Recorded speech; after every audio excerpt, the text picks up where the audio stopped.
Powered by the Inside the Birds podcast. Now, live from inside the Matt Black Kia Studios. This is Football at 4. Latest edition of the Inside the Birds podcast dropped today.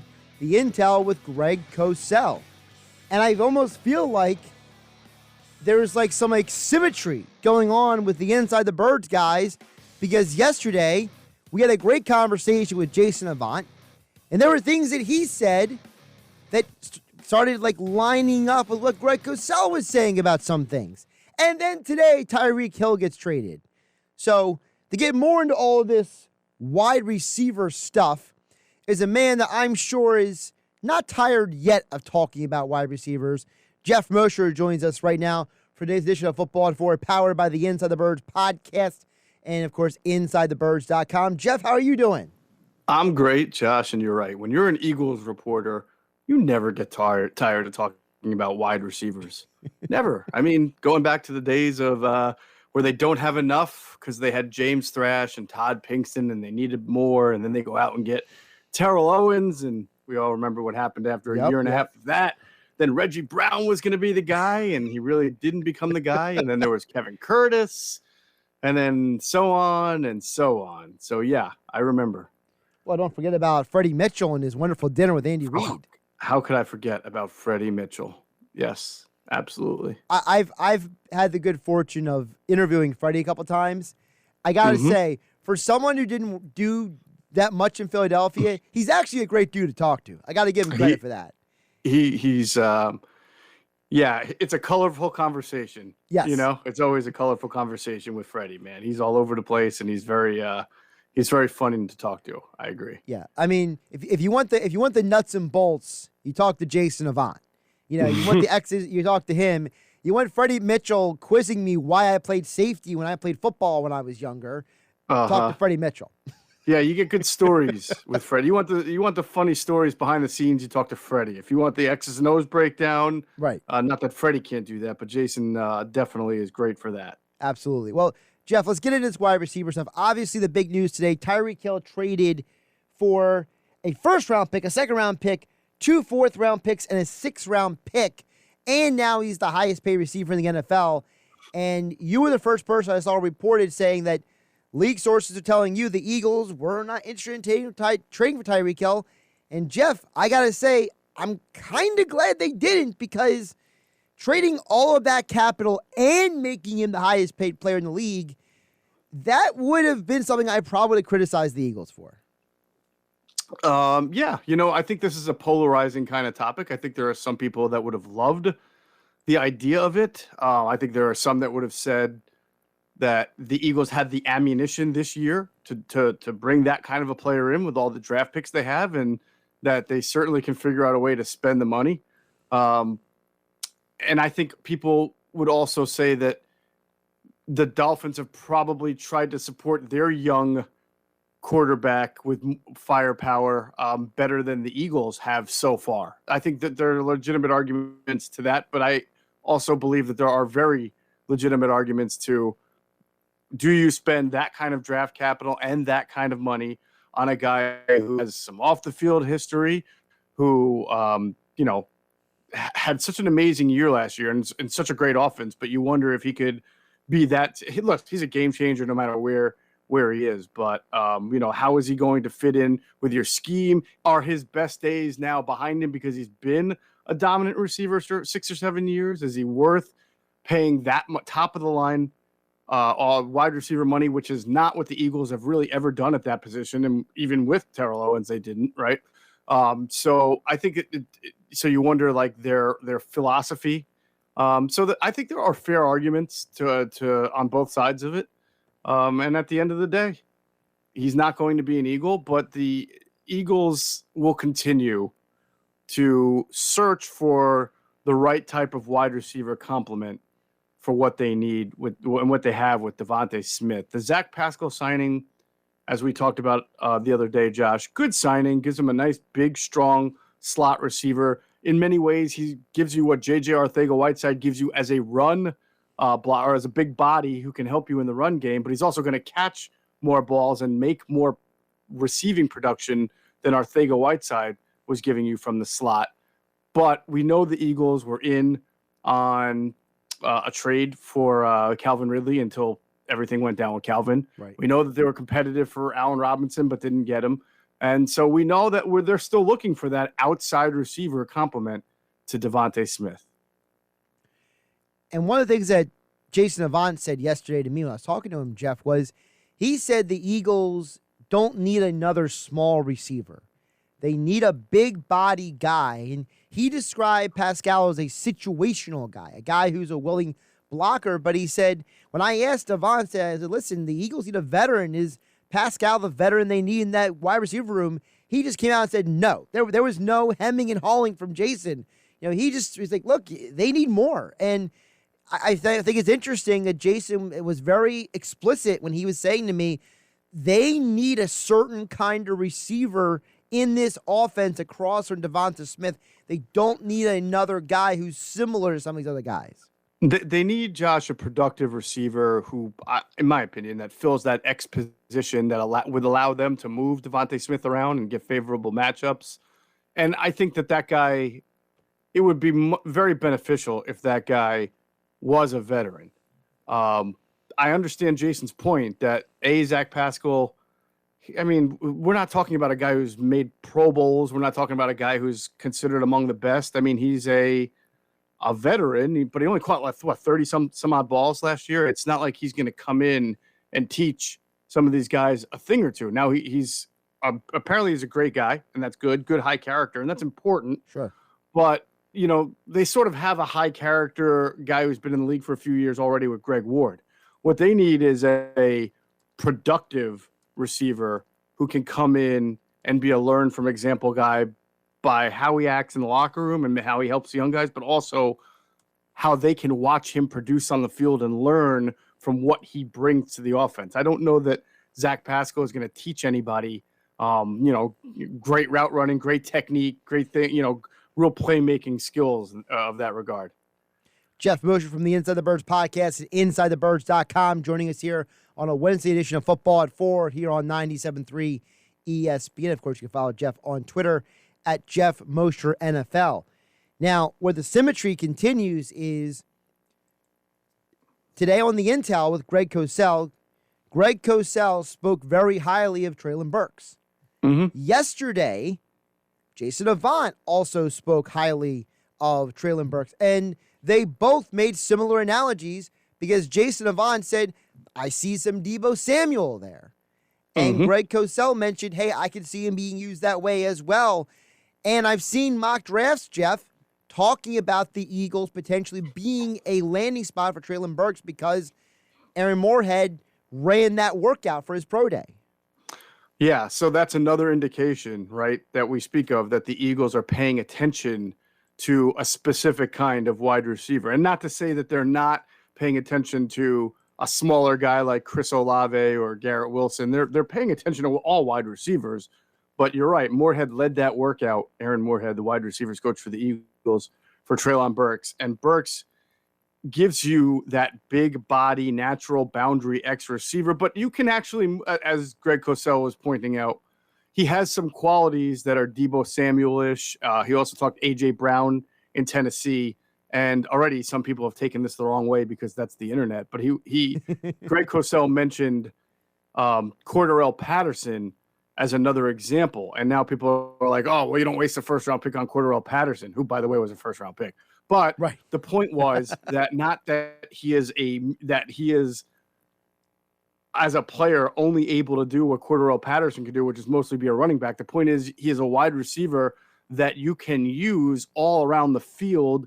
That's at least how Arkansas used him. And they didn't just line him up at X and say, go win on the X for 60 snaps. They move him around, and he has the athleticism and that big body to hold up to be able to maybe take a couple of carries out of the backfield to catch something off of some jet motion and give you a little bit of variety to your offense.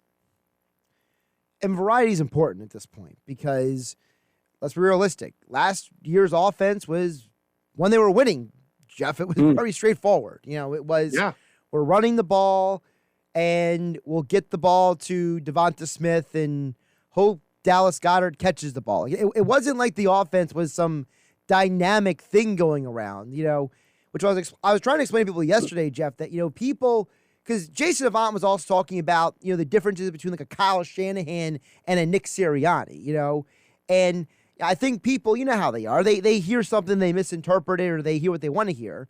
The reality is that Nick Sirianni is not Kyle Shanahan. He is not doing those kind of things with his offense. So if Sirianni is going to be successful, he needs guys who fit in with what he does. This offense is ever going to be more than it was last year. Yeah, that's fair. Nick Sirianni has publicly said that he doesn't use as much motion and misdirection in his offense as, say, a Kyle Shanahan does, because for him, that stuff is to get a tell. What is the defense doing? I'm going to send a receiver in motion to see how the defense adjusts. Kyle Shanahan does it for that, and just to give you eye candy, and just has it as a base part of a base principle in what he does with his offense. Nick Sirianni, from what we were told before he got hired, and so you sort of saw it, even though the offense was one offense, like an RPO-driven offense at first, and then a run-heavy offense later. He comes from more of the traditional West Coast style. And in West Coast style offense, Josh, you can have that kind of natural big body X like the Alshon Jeffrey for Doug Peterson's offense. And what that guy can do is you see a lot of 1-by-3 formations, one, wide receiver on one side and then 3 on the other. And when you have that coverage rolled toward the 3, you see a lot of one-on-one coverage for the single receiver out to usually either the left or the right. And that usually entails running a deep dig, a slant, or a cross. That Alshon Jeffrey really ran only like 2 or 3. I don't want to say only 2 or 3 routes, but he specialized in 2 or 3 routes, maybe 4 for the Eagles. The deep dig, the deep post, and then occasionally the sideline route there. So that is kind of the backbone type X position. It's always evolving. It changes, but you see that a lot of from an X receiver in a West Coast offense. And you can find some guys still available or in the draft that can fill that position. I'm not just bringing up this other name because he's a Penn State guy, but I'm bringing him up because of what Greg Cosell said on the Intel, on the Inside the Birds podcast platform. Jahan Dotson is a guy that I like. I know you like because he went to Penn State, but Greg Cosell had some very high things to say about him. And I had said the other day, Geoff, boy, if the Eagles walk out of this draft with a couple defensive guys in the first round and Dotson in the second round, that's a pretty darn good first couple rounds right there. Say it again. With who in Dotson? I missed the first name. For example, in the first round, they get let's say 2 defensive guys. Maybe like Walker from Georgia and fill in the blank other player. Maybe like a cornerback in the first round. And then they get Dotson in the second round. If Eagle fans are out there listening, they should be happy with that potential because Dotson, like you mentioned on the podcast, his quarterback stunk at Penn State. Like he did not. So I love what you said. His catch radius is great now because the guys were so inaccurate. Yeah, Clifford has helped him improve on that. But it's true. Like there were catches Dotson was making where he's reaching like behind his head over to the side of him, and he's scoring touchdowns. And that would be a great addition for a team like the Eagles, where no offense to Jalen, but he's not exactly the most accurate quarterback in the world either. Yeah. So different style of receiver than they've been, paying attention to. And we're talking about with the X, because I think Dotson would be more of a movable guy because he's only 5'11", and he's not, the biggest guy in the world, but he plays big. That's important. He plays big. He plays tough. So I think someone I spoke to kind of sort of compared him to Deontay Johnson from the Steelers, except catches the ball frequently and isn't afraid to go over the middle, things like that. So, but if he's there in the second round when the Eagles pick at 58, I'd be a little surprised just because the feedback I get is that teams really like him and probably see him as a top 50 type of guy. But you never know. You never know how the board's going to fall. So that would be to me the Eagles getting a player who's just really good at his position, especially at 58, that you just have him ranked high. Because again, I still think they're going to want someone who they feel comfortable with playing the outside slot as much as possible, and then whatever else you can do, that's great. But you're not hurting yourself by adding Jahan Dotson to the core. Geoff, is there there is still a potential the Eagles are going to, not the potential, but is there still a chance, I'll put it this way, that the Eagles are going to go into this draft and they're going to do something that maybe we're not expecting? Because I'm still seeing mock drafts with some very, shall I say, weird picks for the Eagles, weird decisions for them. And I'm not saying the Eagles can't do those things, but between listening to you and Adam and everybody on the InsideTheBirds.com, and I feel like I have an idea of what the Eagles are going to and should do. But then I see some of these mock drafts, and I'm like, am I missing something? Is there's something up Howie's sleeve that we don't know about, maybe? Yeah, so I haven't seen all the mocks because I try to avoid them a little bit. Because we get all wrapped up in them for real no reason, right? Right. But I say this is something that Adam and I have said about 2 or 3 times now over the last week or two. And it's not out of any inside knowledge, just more out of industry instinct and covering the Eagles for almost 20 years now. This has been such an active, frenetic, wild, headline-making offseason, and the Eagles have not been a part of that. If you would have told me 10 years ago, 5 years ago even, that an offseason like this was going to happen and the Eagles were, on the sidelines just waving at everybody like, hi, I'd be like, nah, that's not the Eagles that I know. And while I do think that their free agency approach has changed for the better since 2016, I don't think that we should look at Howie Roseman as not an aggressive GM. He's still aggressive. He has 3 first-round picks for the first time ever. He's into analytics. Analytics, in my view here, if you go look at the history of teams that have 3 or more first-round picks over the last 10 to 12 years, it's not very good. Not a lot of, most of those teams, you're talking about Cleveland, you're talking about the Giants recently, you're talking about the Jets who had 4 like a decade ago. There's another team in there that I can't think of. I think the Vikings did. You look at those teams and you think, man, they only hit on at most 1 or 1.5. You just don't see a team come away with 3 rock-solid players, because once you get past the top 10 or 12 and the Eagles start at 15, the hit percentage, the superstar percentage, the Pro Bowl percentages go down and down and down, to the point, Josh, where if you go look at just 20 through 32 or 25 through 32, there's a ton of misses, a ton of guys who are just average in the league. So Howie knows this. I asked him about it at the Combine. He's well aware of it. And again, he is aggressive. So I feel like whenever things are really quiet around the Eagles, it doesn't last very long. And I know people are disappointed right now. Fans are very disappointed. They think he's just sitting there doing nothing, that he doesn't have any real interest in improving the team much. I don't think that, I think that couldn't be further from the truth. I think anybody should expect the unexpected when Howie has 3 first-round picks and an offseason like this has happened and he has not been a big participant in making headlines. So I don't know what it's going to be or what it is. As we get closer to the draft, maybe there'll be something. But don't forget, Howie has done pretty well even after the draft of making some deals, like when he got Ronald Darby in the middle of training camp, in 2017 when they won the Super Bowl. So I don't think he's going to be inactive and dormant for from now until the start of the training camp. Yeah, Howie wasn't too thrilled when you asked him that question, but he still attempted to answer it anyway, even after you were trying to clarify. I'm like, Howie, I'm not talking about you. I'm talking about I know. He goes, history. Thanks for reminding me. And I'm like, well, it's not like you're the one who made the bad picks. Right. This is your first time. So, but listen, Howie answered the question. Meanwhile, in Washington, the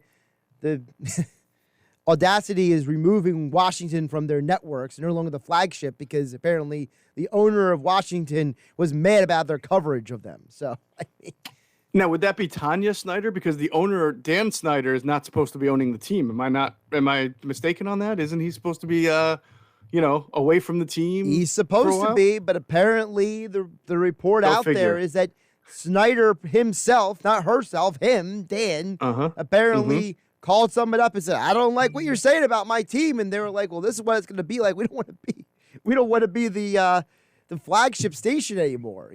So good for the station, by the way. Good for them for not pandering and selling out. But I'm just saying, at least Howie answered the question.